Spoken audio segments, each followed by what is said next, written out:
નમસ્કાર વિદ્યાર્થી મિત્રો, હું જસાણી સર આપ સર્વેનું જસાણી એજ્યુકેશનમાં હાર્દિક સ્વાગત કરું છું. આજે આપણે આઈએમપી 10101માં થિયરી, જેમાં ચેપ્ટર 12 પરમાણુ, સ્ટાન્ડર્ડ 12 સાયન્સ ફિઝિક્સ, જેમાં પરમાણુ અગત્યનું છે એટલા માટે કે ટોટલ બોર્ડની અંદર આ ચેપ્ટર 9 માર્કનું પૂછે છે, જેમાંથી 5 માર્કના એમસીક્યુ છે અને 4 માર્કની થિયરી છે. 5 માર્કના એમસીક્યુ અને 4 માર્કની થિયરી છે. આઈએમપી 101માં આપણે ફક્ત થિયરી અને એ થિયરીમાં જેટલી વસ્તુ આપણે બોર્ડના પેપરમાં લખવાની થાય એટલી જ વસ્તુ આપણે ઝડપથી સમજવાનો પ્રયત્ન કરીએ છીએ. જેમાં પરમાણુ, તો કે પરમાણુનો આપણને ખ્યાલ છે કે પરમાણુ એટલે અવિભાજ્ય અંગ છે, જેનું વિભાજન હવે શક્ય નથી. પરમાણુ વિદ્યુત ભારની દ્રષ્ટિએ તટસ્થ છે. તટસ્થ કહેતા એમાં પ્રોટોન અને ઇલેક્ટ્રોનની સંખ્યા સરખી હોય છે.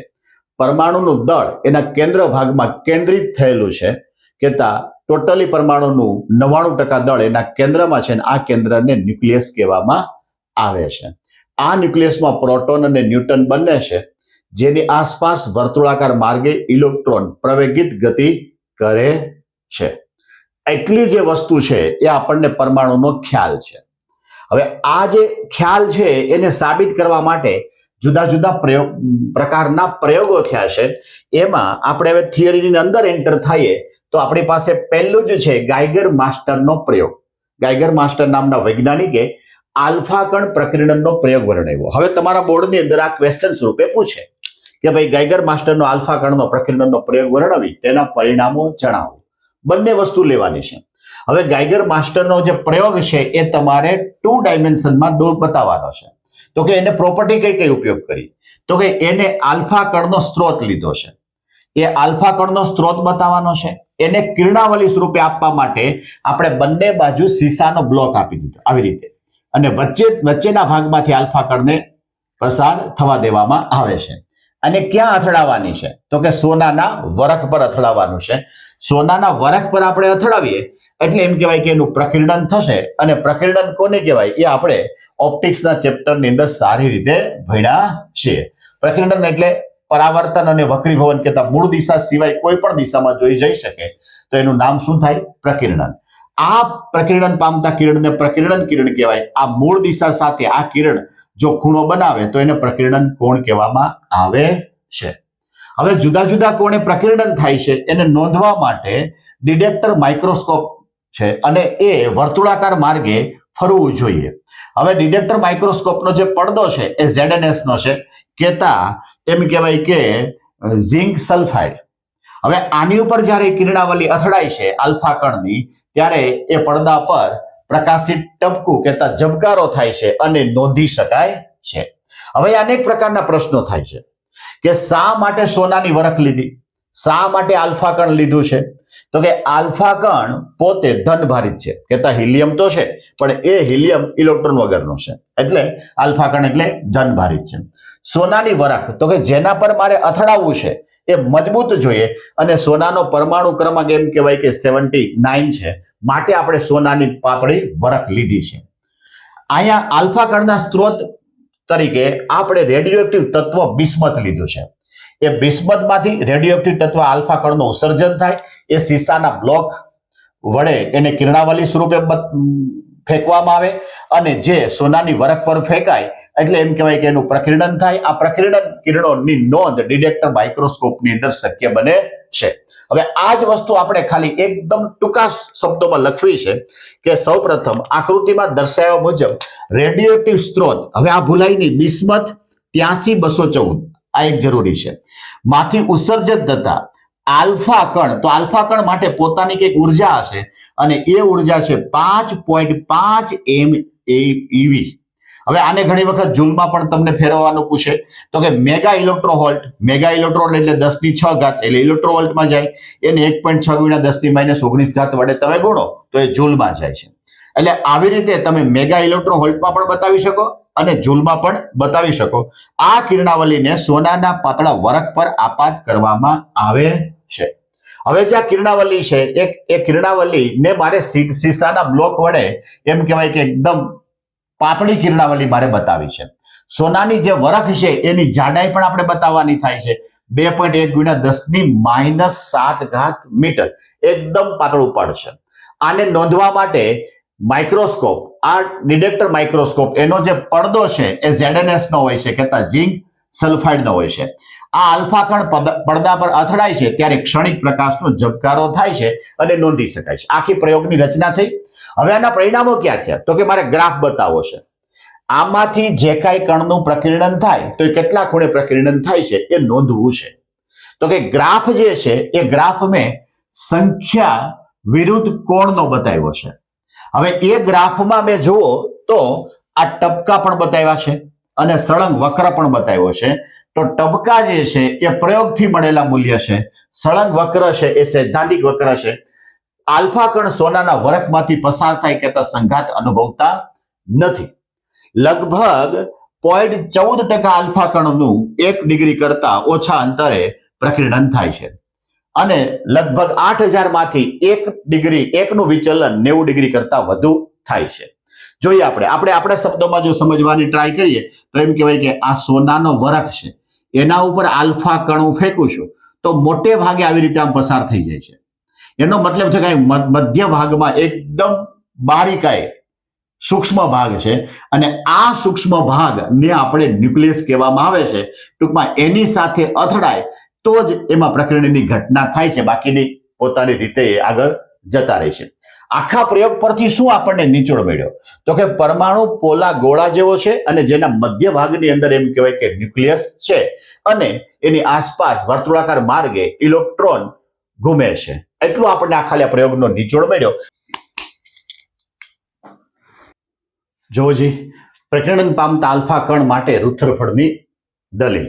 આપણે જે કઈ ગાગર માસ્ટરનો પ્રયોગ કર્યો એના પરથી આપણને એવું જાણવા મળ્યું કે પરમાણુ પોલા ગોળા જેવો છે. આના પર રુથરફર્ડે શું દલીલ કરી? 2 માર્કમાં પૂછી શકે.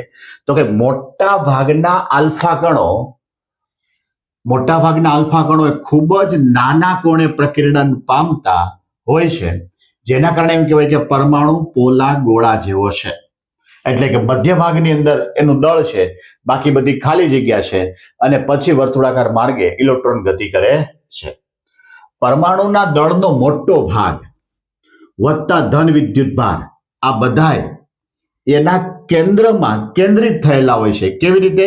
ખીચોખીચ, કે ત્યાં એકબીજા વચ્ચે કોઈ જગ્યા હોતી નથી, માટે એમ કહેવાય કે એકદમ ઘન પદાર્થ છે. તેના કેન્દ્ર અને વિદ્યુત ભાર, આલ્ફા કણ અને વિદ્યુત ભાર બે કેવા છે? પ્લસ છે. કેન્દ્ર કેવું હોય? ધન વિદ્યુત ભારિત, કારણ કે ન્યુક્લિયસ છે. આલ્ફા પણ કેવું છે? ધન વિદ્યુત ભારિત. માટે બંને વચ્ચે શું થાય છે? અપાકર્ષણ બળ. અપાકર્ષણ બળને કારણે એમ કહેવાય કે નજીકનો ગાઢ સંઘાત એ મોટા વિચલનમાં પરિણમી શકે. આ વાક્ય યાદ રાખવું પડશે. આના પરથી શું નક્કી થયું? તો કે ગ્રહો જેમ સૂર્યની આસપાસ વર્તુળાકાર માર્ગે ગતિ કરે તેમ ઇલેક્ટ્રોન ન્યુક્લિયસની આસપાસ ભ્રમણ કરે છે. સૂર્ય એમ કહેવાય કે ધગધગતો ગોળો છે, એના પછી ખાલી જગ્યા છે અને પછી બધા ગ્રહો છે.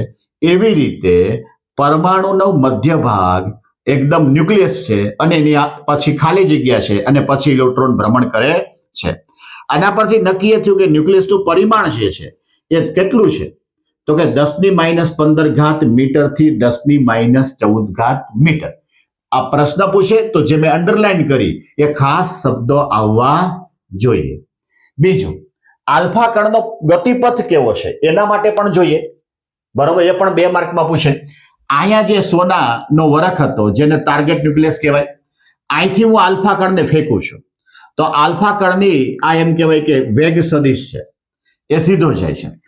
અહીંથી હું કોઈ આલ્ફા કણને ફેંકું છું તો એમાં ધીમે કરતા એવી ઘટના બને છે કે એક જ ન્યુક્લિયસ એ આલ્ફા કણના પ્રકીર્ણનનો આખો પ્રયોગ એ આલ્ફા કણનો વિદ્યુતભાર કેના વડે બતાવ્યો છે મેં? 2e વડે, જેનો મતલબ એ થયો કે આ દળ કોનું છે? હિલિયમનું છે.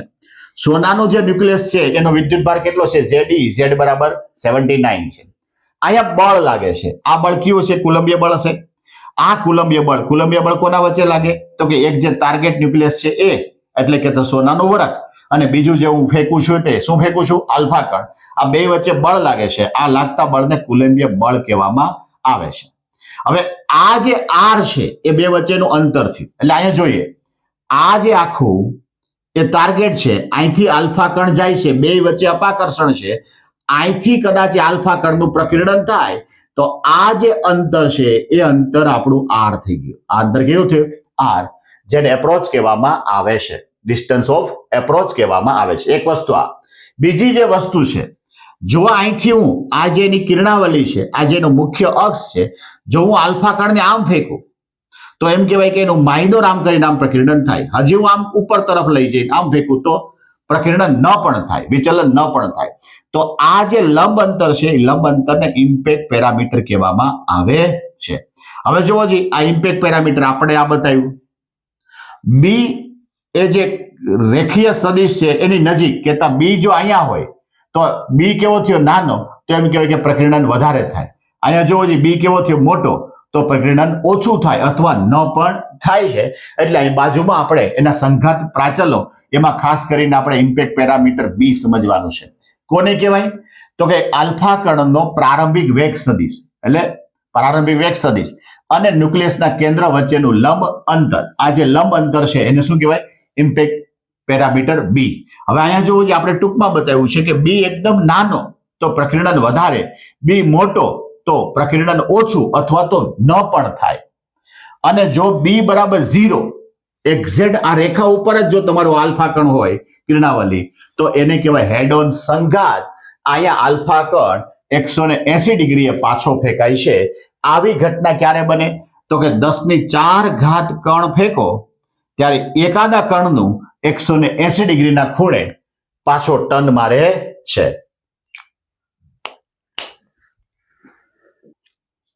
જોજી, સૂત્ર મેળવવાનો ક્વેશ્ચન છે. ઇલેક્ટ્રોન કક્ષાઓમાં ઇલેક્ટ્રોનની કુલ ઉર્જાનું સૂત્ર મેળવો, 2 માર્કમાં પૂછે. તો કે પહેલા તો કોના અનુસાર આપણે આ મેળવવું છે? તો કે રુધરફોર્ડનું જે પરમાણુ મોડેલ છે એના અનુસાર. તો કે આ પરમાણુ મોડેલમાં છે શું? તો કે ન્યુક્લિયસ છે અને તેની આસપાસ સ્થાયી કક્ષામાં ભ્રમણ કરતા ઇલેક્ટ્રોન પર લાગતું વિદ્યુતીય આકર્ષણ બળ એ કેન્દ્રગામી બળ પૂરું પાડે છે. કારણ કે ન્યુક્લિયસની આસપાસ કોણ ફરે છે? ઇલેક્ટ્રોન. કેવી કક્ષામાં ફરે છે? તો કે સ્થાયી કક્ષામાં. તો શું કામ ફરે છે? તો કે ન્યુક્લિયસ અને ઇલેક્ટ્રોન વચ્ચે આકર્ષણ બળ લાગે છે. ટૂંકમાં વર્તુળાકાર માર્ગે ફરવા માટે કેન્દ્રગામી બળ જોઈએ. આ કેન્દ્રગામી બળ પૂરું કોણ પાડે? તો કે વિદ્યુતીય બળ, કેતા કુલંબીય બળ. તો પહેલા મેં કુલંબીય બળનું સૂત્ર લખ્યું કે Fe બરાબર K, એટલે 1/4πε0 E²/r². કેન્દ્રગામી બળ એટલે mv²/r. આ બંને બળ કેવા હોય? સમાન હોય તો જ એનો વર્તુળાકાર માર્ગ બને. એટલે બંનેની મેં કિંમત મૂકી છે. mv²/r = 1/4πε0 E²/r². હવે આ ઇલેક્ટ્રોનની ગતિ ઉર્જા જે આપણે સૂત્ર સાબિત કરીને મેળવ્યું છે, પણ અત્યારે 2 માર્કમાં ડાયરેક્ટ આપણે લખવું છે કે 1/2 mv² કહેતા આપણને ગતિ ઉર્જાનું સૂત્ર મળ્યું 1/8πε0 E²/r. આવી જ રીતે સ્થિતિ ઉર્જાનું પણ આપણે સૂત્ર મેળવ્યું હતું. તો સ્થિતિ ઉર્જાનું મને સૂત્ર મળ્યું -1/4πε0 E²/r, કે પહેલા કરતા અડધું થયું અને ઋણ થયું.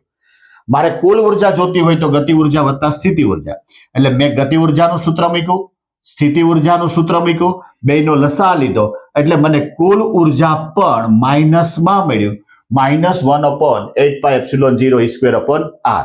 હવે કુલ ઉર્જા ઋણ થઈ. ઋણનો મતલબ શું થયો? તો કે એ જે ઋણ એ બતાવે કે ઇલેક્ટ્રોન ન્યુક્લિયસ સાથે બંધનમાં છે. જો તમારે ઇલેક્ટ્રોનને ન્યુક્લિયસમાંથી છૂટો પાડવો હોય, કે મુક્ત કરવો હોય, તો આ ઋણમાં જેટલી ઉર્જા છે એટલી તમારે ધનની અંદર આપવી પડે. માનો કે આ કુલ ઉર્જા ધન હોત તો શું થાત? તો એ ઇલેક્ટ્રોન ન્યુક્લિયસની આસપાસ વર્તુળાકાર માર્ગે ફરી ન શકત. અહીંયા સુધી આ જે ભાગ છે એ તમારે MCQ માટે સોલ્વ કરવા માટે ઘણું બધું કામનું છે કે ગતિ ઉર્જા અને કુલ ઉર્જા બે સમાન છે, પરંતુ ગતિ ઉર્જા ધનમાં હોય ને કુલ ઉર્જા ઋણમાં હોય. જો મારે સ્થિતિ ઉર્જા જોતી હોય તો સ્થિતિ ઉર્જા એ કુલ ઉર્જા કરતા અડધા મૂલ્યની છે અને ઋણ છે. બરાબર? અહીંયા મારે ગતિ સ્વરૂપમાં જોતી હોય, ગતિ ઉર્જાના સ્વરૂપમાં, તો એ સ્થિતિ ઉર્જા એમ કહેવાય કે ગતિ ઉર્જાથી અડધા મૂલ્યની અને ઋણ છે. એ ખાલી આપણને શોર્ટ ક્વેશ્ચન માટે કામ લાગશે. જોજી, આ પ્રશ્ન પણ આપણને 2 માર્કમાં જોવા મળે. ઉત્સર્જન રેખીય વર્ણપટ અને શોષણ રેખીય વર્ણપટ. વર્ણપટનો મતલબ એ થાય કે આખા કહેતા તરંગ લંબાઈનો જથ્થો એને કહેવાય વર્ણપટ. એના 2 ભાગ થયા, એક છે ઉત્સર્જન વર્ણપટ અને એક છે શોષણ વર્ણપટ. નામ પરથી જ ખબર પડશે તો કે નીચા દબાણે પરમાણુક વાયુ કે બાષ્પમાંથી, પરમાણુ વાયુ અથવા તો બાષ્પમાંથી શું સામાન્ય રીતે વિદ્યુત પ્રવાહ પસાર કરી ઉત્તેજિત કરવામાં આવે છે ત્યારે અમુક નિશ્ચિત તરંગ લંબાઈઓ જ ઉત્સર્જિત થાય છે. નિશ્ચિત તરંગ લંબાઈઓ જ ઉત્સર્જિત થાય છે. દાખલા તરીકે 10 થી 20 સુધીની તરંગ લંબાઈનો આખો જથ્થો છે તો એમાંથી 10 તરંગ લંબાઈ, 10 મીટરની તરંગ લંબાઈ, 12 મીટરની તરંગ લંબાઈ, 14 મીટરની તરંગ લંબાઈ, આવી રીતે અમુક નિશ્ચિત તરંગ લંબાઈઓ જ ઉત્સર્જિત થાય છે, જેને ઉત્સર્જન વર્ણપટ કહેવામાં આવે છે. આને કેવી રીતે ઓળખવાનો? તો કે અંધારામાં રહેલ સ્ક્રીન પર પ્રકાશિત રંગીન રેખાઓ દેખાય છે, જુદી જુદી રેખાઓ દેખાય છે.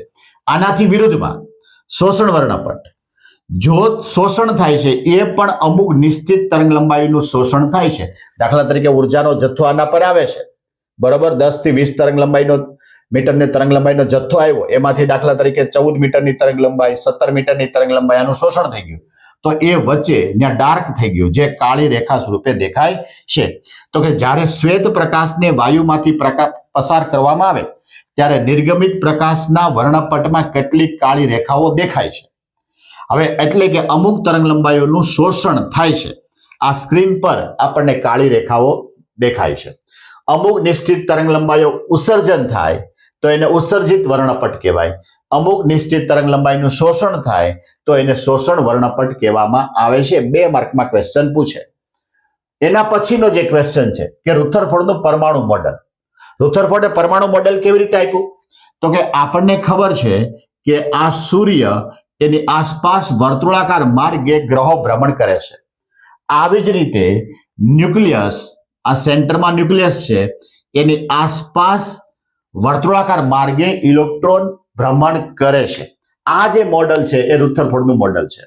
હવે આ જે મોડેલ છે એની મર્યાદા આવી ગઈ. તો કે કઈ મર્યાદા છે? તો કે ન્યુક્લિયસ અને ઇલેક્ટ્રોન વચ્ચે એમ કહેવાય કે આકર્ષણ બળ છે. જો જ્યાં લખ્યું ન્યુક્લિયસ અને ઇલેક્ટ્રોન વચ્ચે કુલંબીય બળ, અને આ કુલંબીય બળ એ આકર્ષણ બળ છે. હવે આને કારણે ઇલેક્ટ્રોન ગતિ કરે, એ ઇલેક્ટ્રોન પ્રવેગિત ગતિ કરે. પ્રવેગિત ગતિ કરે છે તો એ કેન્દ્રગામી હંમેશા પ્રવેગ લાગે છે. માટે કક્ષામાં રુથરફોર્ડે એવું કીધું કે આ ઇલેક્ટ્રોન જ્યારે કક્ષામાં ભ્રમણ કરતો હોય, અહીંથી અહીંયા પહોંચે એ દરમિયાન એમ કહેવાય કે વિદ્યુત ચુંબકીય તરંગો કહેતા ઉર્જાનું ઉત્સર્જન કરે છે. હવે ઉર્જાનું ઉત્સર્જન કરે એટલે ઉર્જામાં શું થાય? ઘટાડો થાય. ઉર્જામાં ઘટાડો થાય એટલે આની જે કક્ષા છે એ સ્થાયી રહેવી જોઈએ, એને બદલે એ ધીમે ધીમે કરતા આ રીતે આમ આવતી જાય, કહેતા એ કક્ષાની ત્રિજ્યામાં શું થતો જાય? ઘટાડો થતો જાય, અને છેલ્લે એ ઇલેક્ટ્રોન ન્યુક્લિયસમાં વિરામ પામે. રુથરફોર્ડે આવું કીધું હતું. વાસ્તવિક ખરેખર આવું છે નહીં. તો એની ભૂલ ક્યાં હતી? તો કે જ્યારે એ ઇલેક્ટ્રોન કક્ષામાં ભ્રમણ કરતો હોય ત્યારે હંમેશા ઉર્જાનું ઉત્સર્જન કરતો નથી. એની ઉર્જા એમનેમ જળવાયેલી રહે છે. વિદ્યુત ચુંબકીય તરંગની આવૃત્તિ અને ભ્રમણની આવૃત્તિ હંમેશા સમાન હોય છે, પરંતુ ઉત્સર્જિત પ્રકાશની આવૃત્તિ બદલાય છે. ખરેખર એ આવૃત્તિ બદલાતી ન હોય. એટલે રુથરફોર્ડની અમુક મર્યાદા આવી ગઈ. એટલે તમને 2 માર્કમાં પૂછે પરમાણુ મોડેલ અને એની મર્યાદા સમજાવો. જોર્જી બોહર, રુથરફોર્ડે એવું કંઈક કીધું કે ભાઈ ન્યુક્લિયસની આસપાસ ઇલેક્ટ્રોન વર્તુળાકાર માર્ગે ઘૂમે છે, પરંતુ જ્યારે વર્તુળાકાર માર્ગે હોય ત્યારે એમાંથી ઉર્જાનું ઉત્સર્જન થાય છે, અને ધીમે ધીમે કરતા એ કક્ષાની ત્રિજ્યા ઘટતી જાય અને એ ન્યુક્લિયસમાં વિરામ પામે. ખરેખર એવું છે નહીં.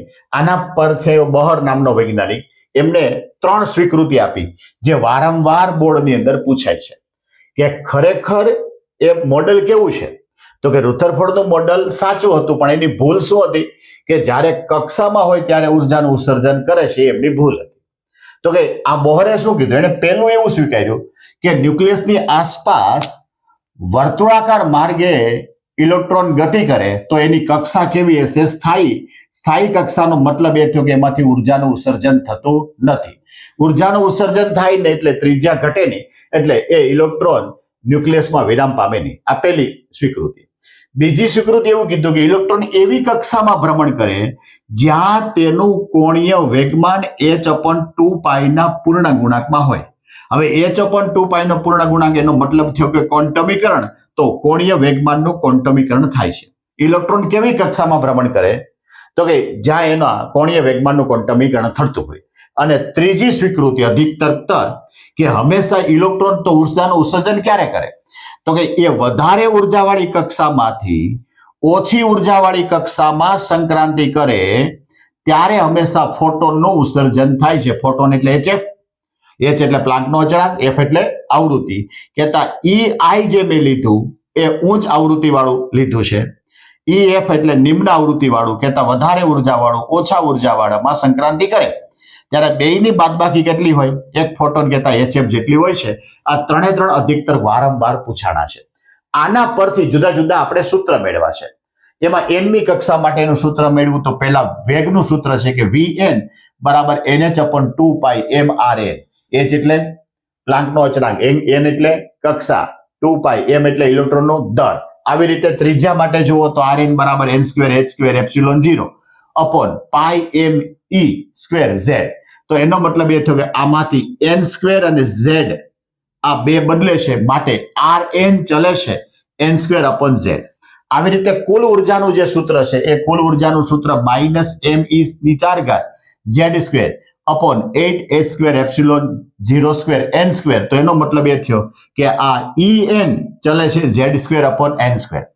આ બધાની જો આપણે કિંમત મૂકીએ, એટલાની જો કિંમત મૂકીએ, બરાબર, તો એ કિંમત અને આ z છે એ હાઇડ્રોજન માટે જો લઈએ, હાઇડ્રોજન માટે એ z કેવો હોય? 1 હોય. તો આની જે કિંમત છે એ 2.18 × 10⁻19 આગળ માઇનસ આવે n², આ જૂલમાં મળે છે. જો આને e વડે ભાંગી નાખો તો આપણને એ ઉર્જા મળે -13.6 eV/n². આ ઉર્જા પરથી જુદા જુદા ઉર્જા સ્તર મળશે. n બરાબર 1 લ્યો તો એ પ્રમાણે, 2 લ્યો તો એ પ્રમાણે. આ ઋણ દિશાની શું બતાવે તો કે ઋણ મૂલ્ય જે બતાવે છે કે ઇલેક્ટ્રોન ન્યુક્લિયસ સાથે બંધિતમાં છે. જો તમારે એને મુક્ત કરવો હોય તો આના જેટલી પરંતુ ધન જેટલી ઉર્જા આપવી પડે. જો જી, ધરાવસ્થા એટલે શું? આયનીકરણ ઉર્જા કોને કહેવાય ને ઉત્તેજિત ઉર્જા કોને કહેવાય? આપણી પાસે સૂત્ર છે En બરાબર -13.6 eV/n². બરાબર. હવે જ્યારે ધરાવસ્થા કોની કહેવાય તો કે આ 3 માર્કની અંદર ત્રણેય અવસ્થા પૂછે. તો કે જ્યારે ઇલેક્ટ્રોન ન્યુક્લિયસ થી સૌથી નજીકની એટલે કે n બરાબર 1 ના કક્ષામાં, n બરાબર 1 ના કક્ષામાં ભ્રમણ કરે ત્યારે જે લઘુત્તમ ઉર્જા હોય એને શું કહેવાય? ધરાવસ્થા કહેવામાં આવે છે. જો આ સૂત્રમાં તમે n બરાબર 1 મૂકી દો, જે જવાબ મળે કે E1 એને એ અવસ્થા માટે ધરાવસ્થા કહેવામાં આવે છે.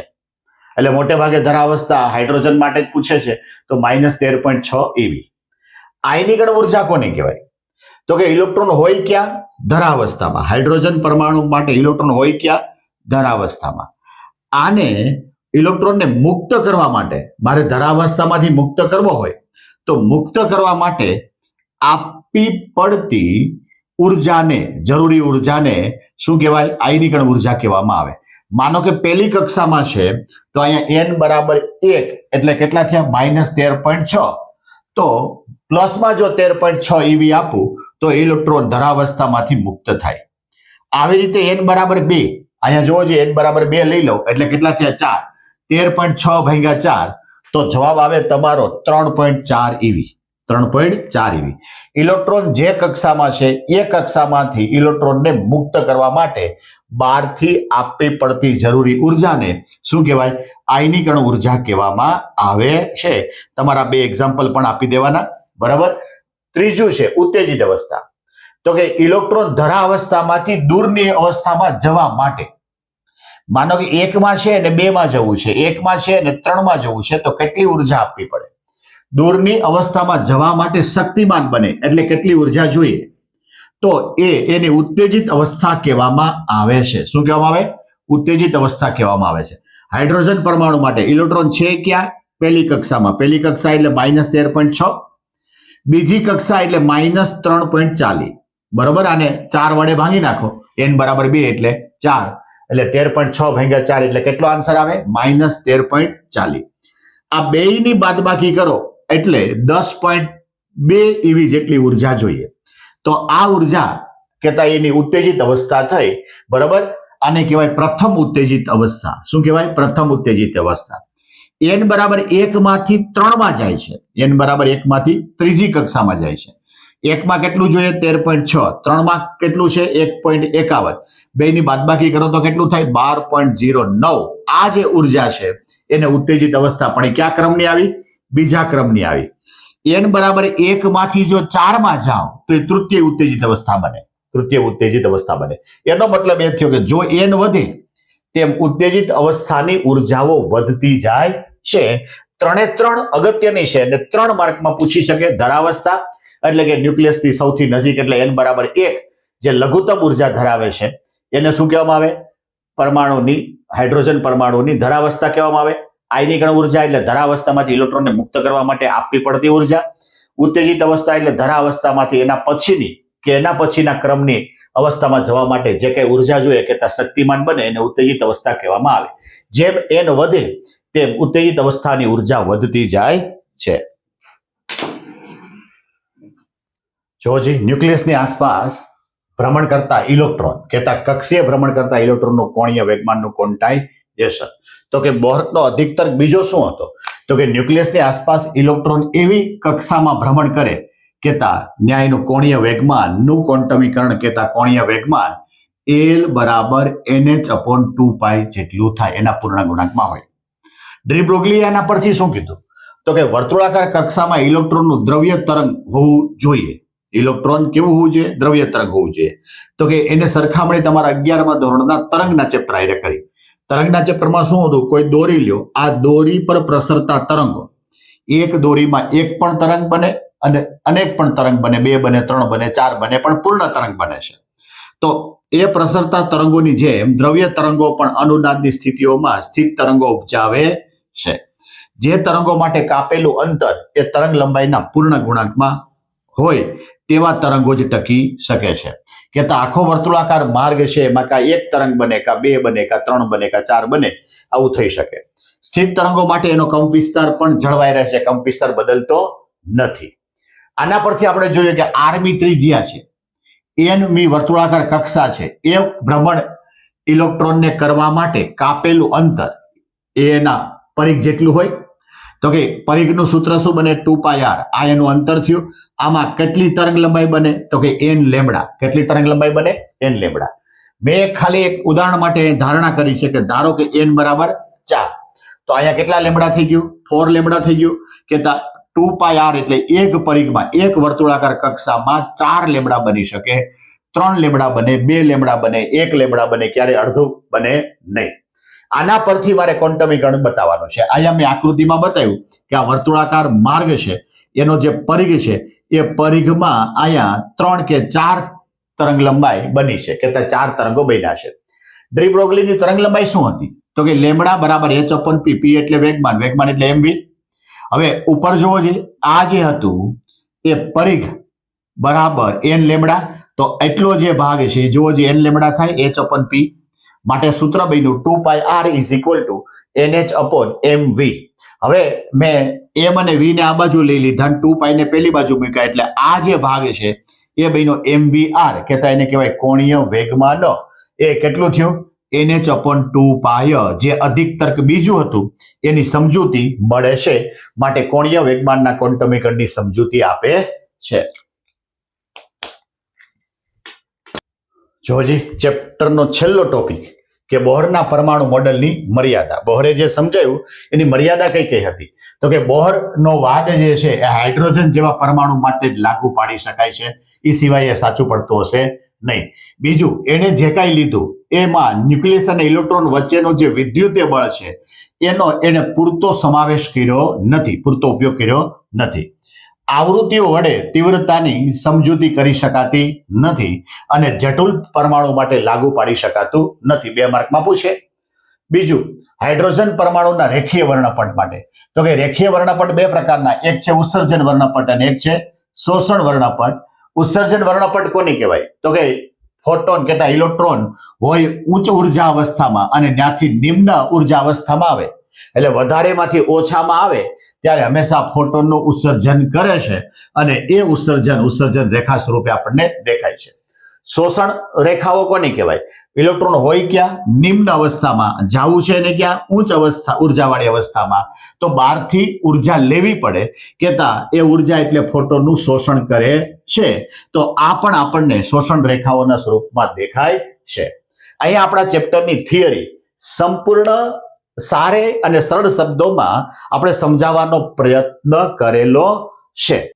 આપણે આ ચેપ્ટર એટલે કે પરમાણુને એકદમ સરળ ભાષામાં સમજાવવાનો પ્રયત્ન કર્યો છે, જે તમારા બોર્ડના પેપર માટે ઘણું બધું અગત્યનું છે, કારણ કે 9 માર્ક્સનું પેપર છે. તો આ જે કંઈ સમજાવવાનો પ્રયત્ન કર્યો છે એમાં જો તમને કંઈ ક્વેશ્ચન હોય તો તમે કોમેન્ટ દ્વારા અમને જણાવી શકો, અને દરેક વિદ્યાર્થીને આ ઉપયોગી થાય એના માટે અમારી જે કંઈ આ વિડીયો છે અથવા અમારી ચેનલ જે છે ચેસાણી એજ્યુકેશનને એને વધારેમાં વધારે વિદ્યાર્થી સુધી પહોંચાડો. એના માટે તમે શેર કરો, સબસ્ક્રાઇબ કરો આ ચેનલને અને લાઈક પણ કરવાનું ભૂલતા નહીં.